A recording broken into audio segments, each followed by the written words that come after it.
Hello, and welcome to blackfilm.com. I am your host, Ro Carter. Today, I have the pleasure of talking to the young and talented rising star, Dominique Thorne.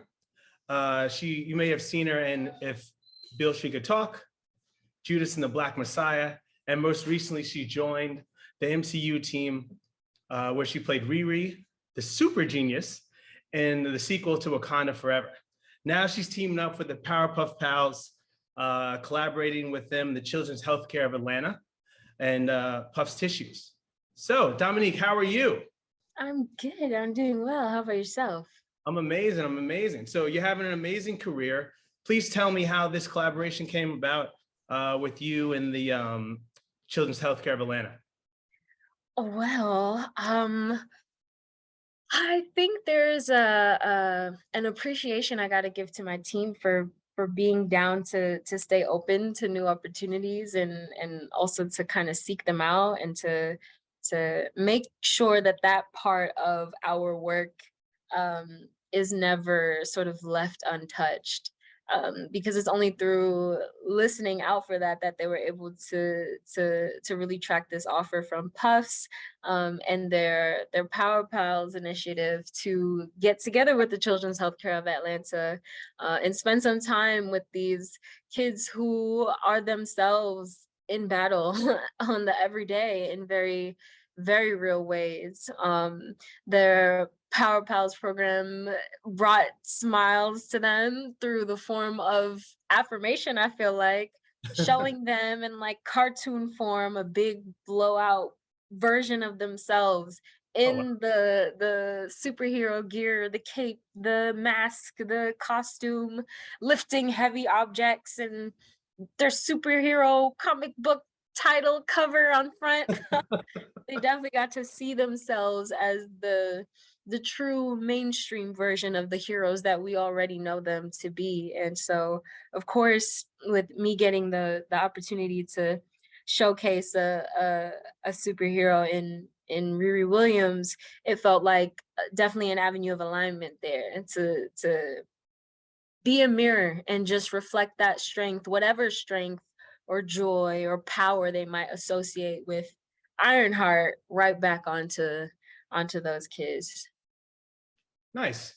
You're a New Yorker, right? I am indeed from All right, where Brooklyn. you from? Brooklyn, New York. How about yourself? BK, Staten Island, represent Wu-Tang. Wu-Tang.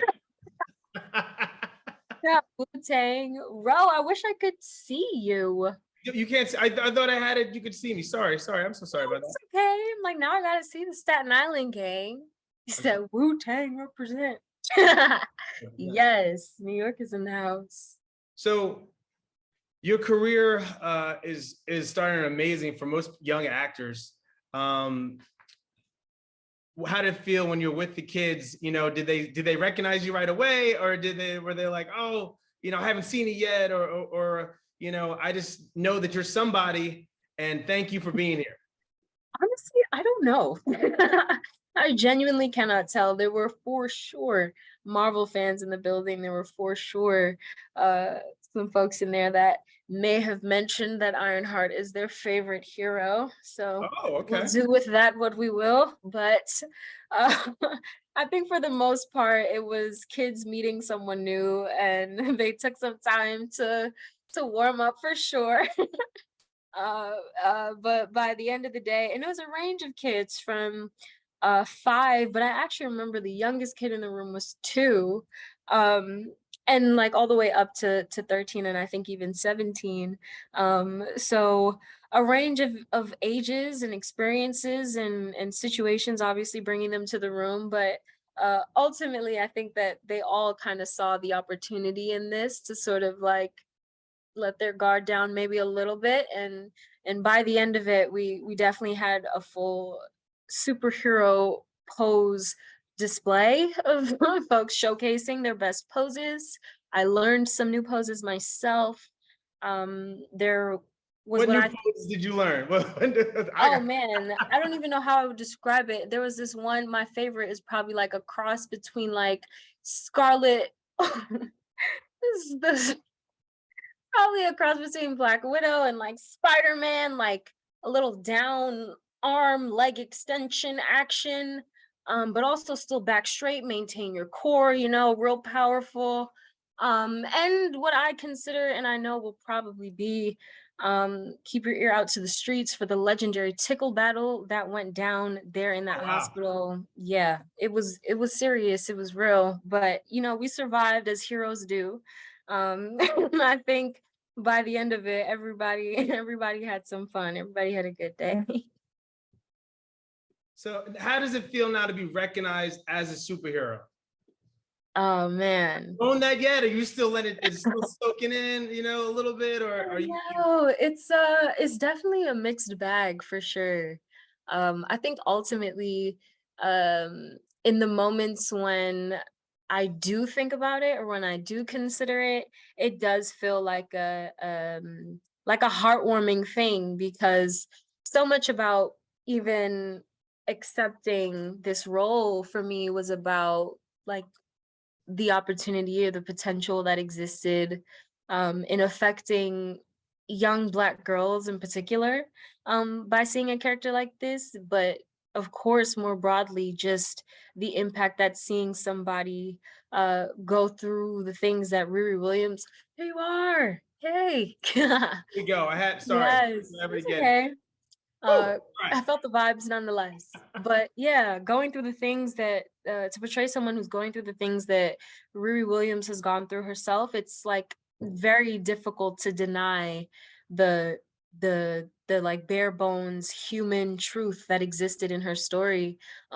So being able to know that I'm associated with, uh of course, truth in that way, but then a franchise as iconic as Marvel and the MCU, which I was already a fan of, to see them making an attempt to dig a little deeper amidst all their success and tell a story that looks different from the stories that they've told, and not just tap into or borrow someone else's truth, but to really use their platform as an opportunity to highlight it and to give voice to those. So yes, it's incredible to me that I'm associated with this Black female superhero, on the front end.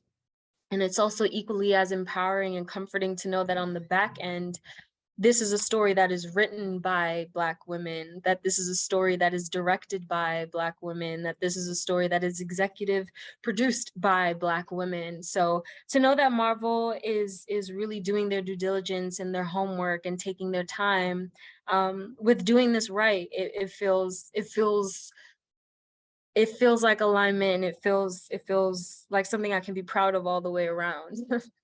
I feel your confidence come off the screen right now. So when I asked this question, I asked it tentatively, taking on a role like this, right? Yeah. What's the biggest pressure, right? Becoming, you know, this super genius, right? Or is it more of like, wow, this is a sequel to one of the biggest movies that there was Mm, culture, right? mm. So which pressure was harder? Or you were like, nah, I got this. I can do this. Got this. What? I am Riri. You There ain't you, hear? exactly. Braids tight, No, braids tight. it was not that. I think for me, it was just about, it was more so in line, I think, with wanting to tell, or if I should be so bold as to say yes, like, how do I do this authentically and in a way that I can respect and appreciate and like feel good about? And it was definitely nerve-wracking to think about the idea of telling a story or really just portraying a character that, regardless of what I did, bro, whether it was good or bad, it was gonna be blown up and out Yeah. there, you know? And so I think like reckoning with that, reconciling within myself the truth of what that meant for me was about how do I, or could I, do I feel myself confident or competent enough to show up in whatever space I'm put in? Because again, I have no knowledge of what a Marvel set is like or any of that, but do I feel confident or competent enough in my ability to show up into any space that I'm in and seek the truth no matter what is going on? Do I feel like I can stay true to my understanding of this girl and tell her story even though, like you said, I know that I'm not going to get the opportunity to spend time with her until after. Yeah. I know that the first time that I get to spend with her is really like a visit. It's like a hey girl, bye. It's really just like an in and out in somebody else's story. Do I feel like I could still represent or portray a full, well-rounded character? And I honestly did not get my answer until November of 2021 when I had already wrapped Ironheart the series and Black Panther had just come out. So whatever offering I had made to Ironheart was done by the time that I was able to see if what I was trying was working. And I still have not seen or have had the audience interaction from the series to know Yeah, what's it? to Listen, know if it worked in that way. It could you, be you did a the good, worst you show did of a the good year. job. You did a good job. And the last thing I'll say for you, we're short on time, but the last thing I'll say to you, I do a show called Rewind with Ro, and I ask Yeah. my guests if you can rewind one moment in your career, what would it be? One moment in my career, what would it be? Hmm. Honestly, I think kind of the essence of everything that we just talked about was that no matter what, this was a decision that I made because I believed in it. And I believed in Marvel, I believed in the MCU, I believed in the many talented Black women at the forefront of bringing Riri to life. And that boy Ryan Coogler, let's not forget. So I think that I wouldn't rewind to anything because it's absolutely everything that's given me the insight that I have now. And for better or worse, I support the decisions that I've made.